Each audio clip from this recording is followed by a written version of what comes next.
Hey everyone, Mike here in the BFH garage, and believe it or not, I'm on my way to an art show right now at the Junkyard. As you guys know, I'm always in the market for some fine art pieces to hang on my shop walls. And the local LKQ got in a couple of older Jeeps. One of them is a 1970 Commando. The other one is an old CJ. I don't know the year on it, but anyway, they both look to be in great shape. My only issue is they've been on the yard for, I think, 3 days now. So hopefully somebody didn't beat me to the good stuff. I was gone in Vegas over the last 4 days, going to see the Eagles at the Sphere.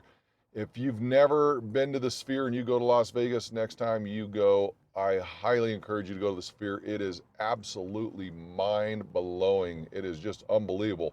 But anyway, let's go see if we can pick up some quality fine art pieces and see what we get. So let's get to the junkyard and hopefully we get a good score out of it.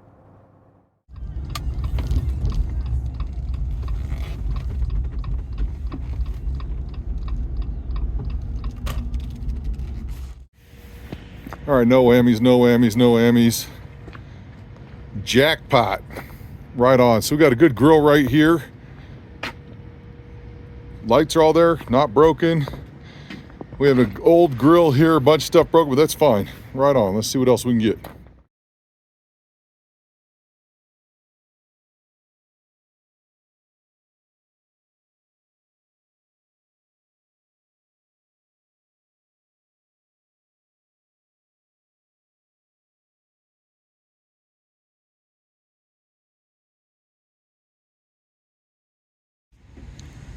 So after closer inspection on the Jeepster, I'm going to get a grill. On the CJ, I'm going to get a grill.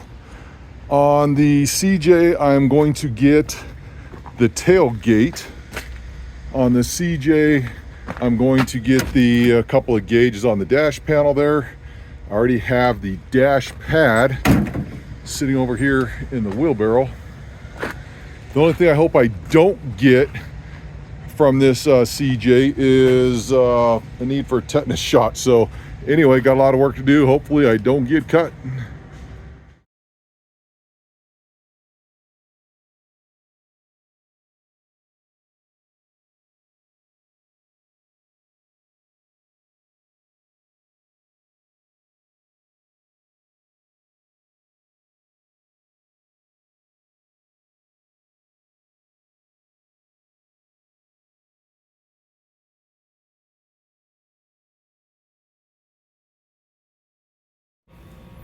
As luck would have it, my daughter is filming me on slow motion, so that eliminated the voice part of it. I was able to speed the video up, but here I am with my grandson Oliver. He's waving hi to everybody. Now I'm going to go over to the pile and talk about what we got for the pick at the junkyard. All right, so as we're walking up to everything, you're going to notice that I pulled the seat out of that Jeepster. I have a buddy who builds Jeepsters for people. He has a whole lot of parts. He asked me to pick some parts while I was there, so I did that. Moving on there, so you can see the seat. He'll take that, reupholster it. He'll throw it in a Jeepster somewhere else. Moving along, the grill I'm keeping, I told him he couldn't have that. Then you have the CJ tailgate, you have the CJ grill. Those are going up on my wall. And then as you come over to the tailgate of my truck, you'll see the cowl to the Jeepster. That gauge come out of the CJ, that'll go in my pile of gauges. There's a license plate bracket there, and those are kind of cool. There's a little ball thing there to where it can lift up and down. Have the pulleys there, which are rare. Those are 3-slot pulleys which supported air conditioning, which is a rare feature back then. You also have all the door handles. I have some gear shift knobs, 4-wheel drive knobs, various small pieces in there. The cool thing I picked out of that off the firewall is that Jeep plate sitting right there. I'm going to put that on something, make a piece of art out of it for my wall. Again, this pick was pretty darn successful in my eyes. I really enjoy getting out there doing this stuff. I know you guys like watching it, so I'll continue doing it. Comment if there's anything you saw there that you really liked, or if you want to see something else in the future. I'll keep doing these. Just let me know. We'll see you next time.